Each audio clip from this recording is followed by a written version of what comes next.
Bonjour tout le monde, mon nom est Lynne-Marie Germain, je suis coach en communication, j'espère que vous allez bien.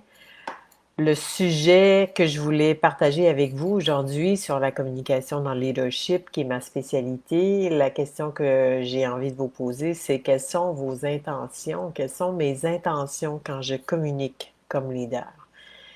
Et je suis pas en train de vous parler de quelque chose qui est pas réel, dans le sens où c'est pas juste, des fois on va parler des intentions, puis on va se demander, ah oui, ok, mais ça n'a pas d'importance, les intentions, ou c'est pas autour de ça que je devrais faire tourner la communication. Et en réalité, les intentions que j'ai avant de commencer une communication avec quelqu'un, c'est ce qui va faire c'est ce qui va m'amener à choisir les mots, c'est ce qui va déterminer le ton que je vais utiliser et surtout, c'est ce qui va, le ton que je vais utiliser, les mots que je vais choisir, c'est ces deux choses-là qui vont faire le résultat de la communication. C'est ce qui va m'amener un résultat. Est-ce que c'est le résultat que je souhaite? On verra. Donc, ce que je voulais vous dire, ce que je pense que vous pouvez regarder si vous voulez jouer le jeu, c'est d'abord, la question que je peux me poser, c'est qu'est-ce que je veux accomplir dans cette communication-là? Est-ce que je me sens agressive dans cette communication-là? Est-ce que je me sens passive dans cette communication-là au moment d'aborder la communication? Est-ce que je me sens absente? Est-ce que je vais vraiment être capable d'être présente dans la communication ou je vais communiquer simplement sans vraiment être présente? Donc, je vous invite peut-être à regarder avant de commencer une communication avec quelqu'un, que ce soit une communication écrite ou une communication en personne.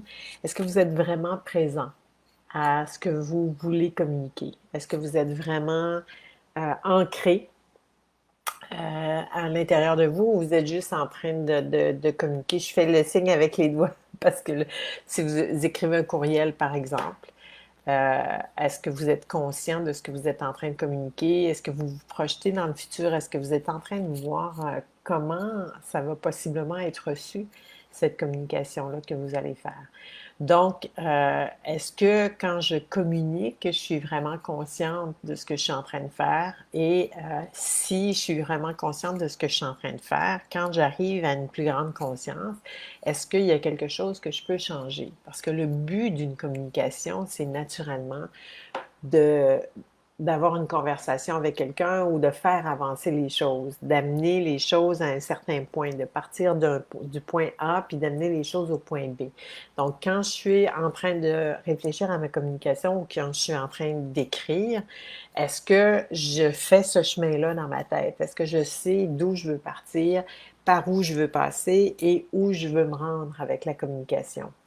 Alors, peut-être que dans le futur, vous pourrez avoir l'opportunité, si c'est quelque chose qui est important pour vous, la communication, et si vous avez déjà constaté l'importance, la façon dont vous communiquez, l'état, l'intention dans laquelle vous êtes, si vous avez déjà communiqué, pas communiqué, mais constaté que ça peut faire une différence, je vous invite à y travailler encore plus, à être très, très présent, présente à vos communications, à savoir si je suis en train de parler à quelqu'un, d'être vraiment présente avec cette personne-là, je suis en train d'écrire à quelqu'un, de le faire avec beaucoup l'intention que la communication soit efficace, que la communication soit claire, que la communication ne soit pas un point de départ à de l'incompréhension, mais plutôt un point de départ à la capacité d'aller à la prochaine étape avec la personne, quelle que soit la prochaine étape où je vais aller avec la personne.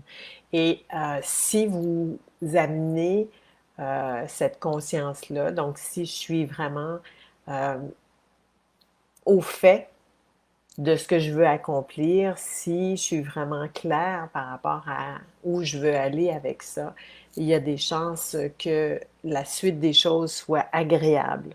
Mais si je suis pas claire, si j'ai pas pris le temps de réfléchir, si je suis pas vraiment présente comme leader à mes communications, il y a des chances aussi que ça dérape. Il y a des chances que ça parte dans une direction que je souhaitais pas. Il y a des chances que je me retrouve avec peut-être un conflit sur les bras, ce qui n'était pas naturellement mon intention. Voilà, c'est ce que je voulais partager avec vous. J'espère que vous avez cette conscience ou que vous allez peut-être l'instaurer encore plus. Peut-être que vous l'avez déjà, mais l'instaurer encore plus davantage, cette conscience de qu'est-ce que je veux accomplir dans cette communication que je m'apprête à faire. Comme je vous disais, que ce soit par écrit ou à l'oral. Qu'est-ce que je veux accomplir exactement? Et quels sont les mots que je vais utiliser pour accomplir ce que je veux accomplir et quelle est l'interaction que je vais créer avec mon interlocuteur pour accomplir ce que je veux accomplir. Et normalement, ce que je vais accomplir, je vous laisse là-dessus en terminant, c'est une conversation qui va permettre de créer quelque chose qui va permettre d'avancer, qui va permettre de passer à la prochaine étape sans casser quoi que ce soit et tout en étant très stimulé, que les deux personnes qui sont dans la communication, que toutes les personnes qui sont dans la communication soient stimulées par cette interaction-là et aient envie de continuer. C'est ce que je voulais partager avec vous. Je vous souhaite des bons moments dans vos communications et je vous rappelle que si vous ressentez le besoin d'être accompagné, je vous invite à visiter mon site internet linemarie-germain.com. On a plusieurs possibilités et si vous voulez investir dans le développement de vos compétences en communication, je vous invite à me contacter. Ça va me faire plaisir de regarder avec vous où vous êtes en ce moment, qu'est-ce qui se passe.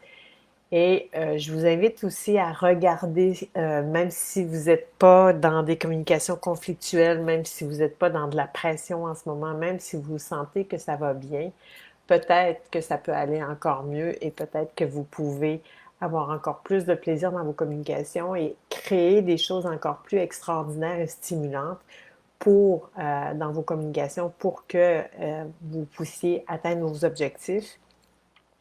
Parce que je dis souvent que les communications, c'est une façon de devenir prospère et mes mauvaises communications, c'est une façon de se mettre dans des situations qui peuvent m'amener l'inverse de la prospérité et qui peuvent même amener des périodes troubles.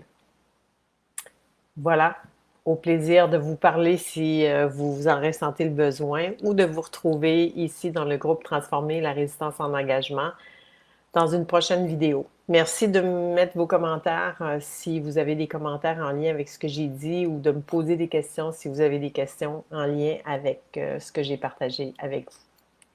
Au revoir, à bientôt!